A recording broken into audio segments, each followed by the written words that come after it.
नमस्ते बच्चों, मैं आशा चौहान। स्वागत है आपका हिंदी क्लास 9th में। बच्चों, आज अपन आपकी पाठ्य पुस्तक क्षितिज से पढ़ेंगे प्रेमचंद के फटे जूते, जिसको लिखा है हरिशंकर परसाई ने। ये एक व्यंग्यात्मक निबंध है। तो सबसे पहले देखते हैं लेखक परिचय। बच्चों, हरिशंकर परसाई का जन्म सन 1922 में मध्य प्रदेश के होशंगाबाद जिले में जमानी गांव में हुआ। नागपुर विश्वविद्यालय से एमए करने के बाद कुछ दिनों तक अध्ययन किया। सन 1947 से स्वतंत्र लेखन करने लगे। जबलपुर से वसुधा नामक पत्रिका निकाली, जिसकी हिंदी संसार में काफ़ी सराहना हुई। सन 1995 में उनका निधन हो गया। हिंदी के व्यंग्य लेखकों में उनका नाम अग्रण्य है। परसाई जी की कृतियाँ में हंसते हैं रोते हैं, जैसे ही उनके दिन फिरे, ये दोनों कहानी संग्रह है।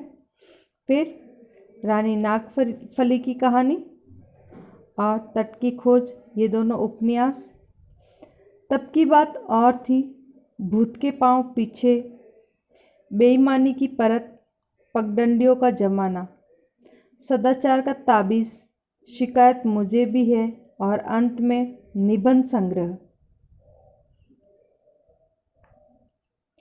वैष्णव की फिसलन, तिरछी रेखाएं, ठिठुरता हुआ गणतंत्र, विकलांग श्रद्धा का दौर, ये इनके व्यंग्य संग्रह उल्लेखनीय है। भारतीय जीवन के पाखंड, भ्रष्टाचार, अंतर्विरोध, बेईमानी आदि पर लिखे उनके व्यंग्य लेखों ने शोषण के विरुद्ध साहित्य की भूमिका का निर्वाह किया। उनका व्यंग्य लेखन परिवर्तन की चेतना पैदा करता है। कोरे हास्य से अलग इनके व्यंग्य आदर्श के रूप में अपनी उपस्थिति दर्ज कराता है। सामाजिक, राजनीतिक और धार्मिक पाखंड पर लिखे उनके व्यंग्यों ने व्यंग्य साहित्य के मानकों का निर्माण किया। परसाई जी बोलचाल की सामान्य भाषा का प्रयोग करते हैं, किंतु रचना के अनूठेपन के कारण उनकी भाषा की मारक क्षमता बहुत बढ़ जाती है। बच्चों, अब देखते हैं इस पाठ का उद्देश्य क्या है। प्रेमचंद जी के फटे जूते शीर्षक निबंध में परसाई जी ने प्रेमचंद के व्यक्तित्व की सादगी के साथ, उनके व्यक्तित्व की सादगी तो बताई है, उसके साथ में एक रचनाकार की अंतर्भेदी सामाजिक दृष्टि का विवेचन करते हुए आज की दिखावे की प्रवृत्ति और अवसरवादिता पर व्यंग्य किया है कि कैसे एक रचनाकार जो है समाज के बारे में उसकी क्या दृष्टि होती है, उसका विवेचन करते हुए वर्तमान जो है दिखावे की प्रवृत्ति और अवसरवादिता पर भी व्यंग्य किया है। तो चलो पढ़ते हैं प्रेमचंद के फटे जूते। प्रेमचंद का एक चित्र मेरे सामने है। पत्नी के साथ फोटो खिंचवा रहे हैं। सिर पर किसी मोटे कपड़े की टोपी, कुर्ता और धोती पहने हैं। कनपट्टी चिपकी है, गालों की हड्डियां उभर आई है, पर घनी मूछें चेहरे को हरा भरा बतलाती है। ये यहाँ पे जो है रेखा चित्र बताया है, प्रेमचंद जी कैसे दिखते हैं, उनका जो चेहरा, उनका व्यक्ति चित्र कैसा है वो बताया गया है, रेखा चित्र बताया गया है यहाँ पे। कैनवास, पाँव में कैनवास के जूते हैं, जिनके बंद बेतरतीब बंधे हैं। पाँव में जो कैनवास कपड़े के जूते होते हैं वो पहन रखे हैं और वो अव्यवस्थित ढंग से बंधे हुए हैं। लापरवाही के उपयोग लापरवाही से उपयोग करने पर बंद के सिरे पर की लोहे की पतरी निकल जाती है और छेदों में बंद डालने में परेशानी होती है। तब बंद कैसे भी कस लिए जाते हैं। बच्चों, कैनवास के जो जूते होते हैं उसमें एक लोहे की पतरी, जहाँ पे छेद होता है वहाँ पे एक लोहे की पतरी लगी हुई होती है। अगर हम इसको लापरवाही से उपयोग में लाएंगे तो धीरे धीरे क्या होता है, वो लोहे की पतरी निकल जाती है और फिर अपने को जूते में जो लेस डालनी होती है वो उसको डालने में परेशानी होती है। तब अपन क्या करते हैं, उसको जैसे तैसे करके जल्दबाजी में जो है बेढंग से बांध देते हैं। आगे, दाहिना पाँव का जूता ठीक है मगर बाएं पाँव के जूते में बड़ा छेद हो गया है जिसमें से अंगुली बाहर निकल आई है। बता रहे हैं कि एक जूता तो सही है सीधे पाँव का, मगर दाहिने पैर का उल्टे पाँव का जूता जो है वो उसमें बड़ा सा छेद हो गया है और उस छेद में से उनके पाँव की जो अंगुली है वो बाहर दिखाई दे रही है। मेरी दृष्टि इस जूते पर अटक गई। सोचता हूँ फ़ोटो खिंचवाने की अगर ये पोशाक है तो पहनने की कैसी होगी। नहीं, इस आदमी की अलग अलग पोशाकें नहीं होगी। इसमें पोशाकें बदलने का गुण नहीं है। ये जैसा है वैसा ही फ़ोटो में खिंच जाता है।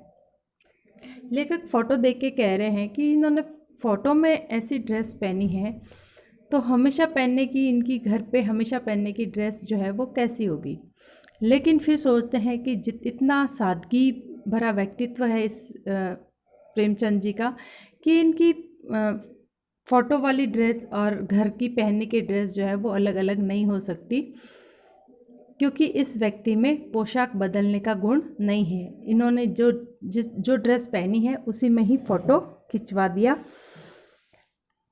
आगे, मैं चेहरे की तरफ देखता हूँ। क्या तुम्हें मालूम है मेरे साहित्यिक पुरखे कि तुम्हारा जूता फट गया है और अंगुली बाहर दिख रही है। क्या तुम्हें इसका जरा भी एहसास है? जरा लज्जा, संकोच या झेप नहीं है? क्या तुम इतना भी नहीं जानते कि धोती को थोड़ा नीचे खींच लेने से अंगुली ढक सकती है? मगर फिर भी तुम्हारे चेहरे पर बड़ी बेपरवाही, बड़ा विश्वास है। फोटोग्राफर ने जब रेडी प्लीज़ कहा होगा तब परंपरा के अनुसार तुमने मुस्कान लाने की कोशिश की होगी। दर्द के गहरे कुएं के तले में कहीं पड़ी मुस्कान को धीरे धीरे खींचकर ऊपर निकाल रहे होंगे कि इसी बीच में क्लिक करके फोटोग्राफर ने थैंक यू कह दिया होगा। विचित्र है ये अधूरी मुस्कान। ये मुस्कान नहीं, उपहास है, व्यंग्य है। यहाँ पे लेखक कह रहे हैं कि हे मेरे साहित्यिक पुरखे, प्रेमचंद जी के लिए है कि प्रेमचंद जी, क्या आपको पता है कि आपका जूता जो है वो फ़ोटो में फटा हुआ है और आपकी अंगुली भी दिख रही है, लेकिन तुम्हारे चेहरे की तरफ देख के लग रहा है कि तुमको इसका ज़रा भी एहसास नहीं है और ना ही तुम्हारे फटे हुए जूते से तुमको कोई लज्जा या संकोच या झेप है, और ना ही तुम में वो दिखावे वाला गुण है जो हम सब में साधारणतः होता है कि धोती को थोड़ा नीचे खींच ले ताकि जो तुम्हारे जूते में से अंगूठा दिख रहा है या अंगुली दिख रही है वो ढक जाए। लेकिन ये गुण तो तुम्हारे अंदर है ही नहीं, मगर फिर भी चेहरे पर जो है तुम्हारे बड़ी बेपरवाही, जैसे कि तुम जानते ही नहीं हो कि मेरा जूता जो है वो फटा हुआ है, और विश्वास भी है। और ऐसे में फोटोग्राफर ने जब कहा होगा कि रेडी प्लीज़, तो तुमने, क्योंकि तुम समाज को लेके इतने चिंतित हो कि तुम्हारी मुस्कान जो है वो चेहरे पर नहीं है, दर्द के गहरे कुएं के तल में पड़ी हुई है, जिसको तुम ऊपर लाने की कोशिश करते हो। इसी बीच में तुम्हारा फ़ोटो जो है वो खिंच जाता है और फोटोग्राफर कहता है थैंक यू। लेकिन तुम्हारी जो वो अधूरी मुस्कान फ़ोटो में आ रही है, वो मुस्कान वास्तव में मुस्कान नहीं है, वो उपहास है समाज पर, वो व्यंग्य है समाज पर। आगे, ये कैसा आदमी है जो खुद तो फटे हुए जूते पहने फ़ोटो खिंचा रहा है, पर किसी पर हंस भी रहा है। लेखक कहते हैं कि ये कैसा आदमी है जो खुद ने तो फटे हुए जूते में फ़ोटो खिंचवाई है और ऊपर से शर्माने की बजाय हंस रहा है। फ़ोटो ही खिंचाना था तो ठीक जूते पहन लेते या न खिंचवाते। फ़ोटो न खिंचाने से क्या बिगड़ता था। शायद पत्नी ने आग्रह रहा हो और तुम अच्छा चल भाई कहकर बैठ गए होंगे। मगर ये कितनी बड़ी ट्रेजेडी है कि आदमी के पास फ़ोटो खिंचवाने को भी जूता न हो। मैं तुम्हारी ये फ़ोटो देखते देखते तुम्हारे क्लेश को अपने भीतर महसूस करके जैसे रो पड़ना चाहता हूँ, मगर तुम्हारी आँखों का ये तीखा दर्द भरा व्यंग मुझे एकदम रोक देता है। लेखक कहता है यहाँ पे कि ऐसे फटे हुए जूतों में फ़ोटो खिंचवाना क्या ज़रूरी था। लेकिन शायद पत्नी ने जिद की होगी और उसकी जिद के आगे उसकी इच्छा रखने के लिए फ़ोटो खिंचवा दिया होगा। लेकिन कितनी बड़ी ट्रेजेडी है कि आदमी के पास में फ़ोटो खिंचवाने के लिए भी जूता नहीं है। ऐसी तुम्हारी ये दशा देख करके मुझे तुम्हारे क्लेश को अपने भीतर महसूस करके लेखक कह रहा है कि मैं रोना चाहता हूँ, लेकिन जब तुम्हारी आँखों की तरफ देखता हूँ तो तुम्हारा ये दर्द भरा व्यंग्य है वो मुझे रोक देता है। क्योंकि तुम्हें इस बात का कोई दुख नहीं है कि तुम्हारे जूते फटे हुए हैं। तुम्हारे मुंह पे जो स्वाभिमान है उसको देख करके मेरा रोना जो है वो रुक जाता है। आगे, तुम फ़ोटो का महत्व नहीं समझते होते तो किसी से फ़ोटो खिंचवाने के लिए जूते मांग लेते। लोग तो मांगे के कोट से वर दिखाई करते हैं और मांगे की मोटर से बारात निकालते हैं। फ़ोटो खिंचाने के लिए तो बीवी तक मांग ली जाती है। तुमसे जूते भी मांगते नहीं बने। तुम फ़ोटो का महत्व नहीं जानते। लोग तो इत्र चुपड़ कर फ़ोटो खिंचवाते हैं जिससे फ़ोटो में खुशबू आ जाए। गंदे से गंदे आदमी की फ़ोटो भी खुशबू देती है। लेखक यहाँ पे कहता है कि तुम फ़ोटो का महत्व नहीं समझते, इसलिए तुमने फटे हुए जूतों में ही अपनी फ़ोटो जो है वो खिंचवा दी। लोग तो फ़ोटो खिंचवाने के लिए क्या कुछ नहीं करते, जूते मांग लेते या लोग दूसरे जो है वो वर दिखाई कर लेते हैं। दूसरों का कोट मांग के, दूसरों से मोटर मांग के बारात निकाल देते हैं और यहाँ तक कि लोग दूसरों की बीवी तक मांग के फ़ोटो खिंचवा लेते हैं। लेकिन तुम जो है फ़ोटो का महत्व नहीं जानते, इसलिए तुमने फटे हुए जूतों में ही फ़ोटो खिंचवा दी। और बहुत सारे लोग तो ऐसे भी होते हैं जो इत्र चुपड़ करके फ़ोटो खिंचवाते ताकि फ़ोटो से खुशबू आए। गंदे से गंदे आदमी की फ़ोटो भी, मतलब कितना ही बनावटी हो आदमी, लेकिन वो जो है अपने बनावटीपन को छुपा के अच्छे से फ़ोटो खिंचवाते हैं। लेकिन तुम्हारी फ़ोटो में ऐसा कुछ भी बनावटीपन दिखाई नहीं दे रहा है। ठीक है बच्चों, आज के लिए इतना ही। मिलते हैं आगे। ओके।